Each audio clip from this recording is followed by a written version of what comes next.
রাসূল সাল্লাল্লাহু আলাইহি ওয়াসাল্লাম ফজরের সালাতের পরে সালাম ফিরিয়ে তিনি পড়তেন, আল্লাহুম্মা ইন্নী আসআলুকা ইলমান নাফিআ ওয়া রিজকান তাইয়্যিবা ওয়া আমালান মুতাকাব্বালা। প্রত্যেকদিন ফজরের সালাতের পরেই বিষ্ণু ইসলাম এই দোয়াটা পড়তেন, আল্লাহ তোমার কাছে আমি উপকারী জ্ঞান চাই, আল্লাহ তোমার কাছে আমি পবিত্র রিজিক চাই, আল্লাহ তোমার কাছে আমি কবুলযোগ্য আমল চাই, আমার আমলগুলো যেন কবুল হয়। এই দোয়াটা করতেন।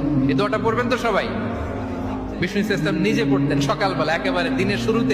রাসূল সাল্লাল্লাহু আলাইহি ওয়াসাল্লাম ফজরের সালাতের পরে সালাম ফিরিয়ে তিনি পড়তেন, আল্লাহুম্মা ইন্নী আসআলুকা ইলমান নাফিআ ওয়া রিজকান তাইয়্যিবা ওয়া আমালান মুতাকাব্বালা। প্রত্যেকদিন ফজরের সালাতের পরেই বিষ্ণু ইসলাম এই দোয়াটা পড়তেন, আল্লাহ তোমার কাছে আমি উপকারী জ্ঞান চাই, আল্লাহ তোমার কাছে আমি পবিত্র রিজিক চাই, আল্লাহ তোমার কাছে আমি কবুলযোগ্য আমল চাই, আমার আমলগুলো যেন কবুল হয়। এই দোয়াটা করতেন। এই দোয়াটা পড়বেন তো সবাই।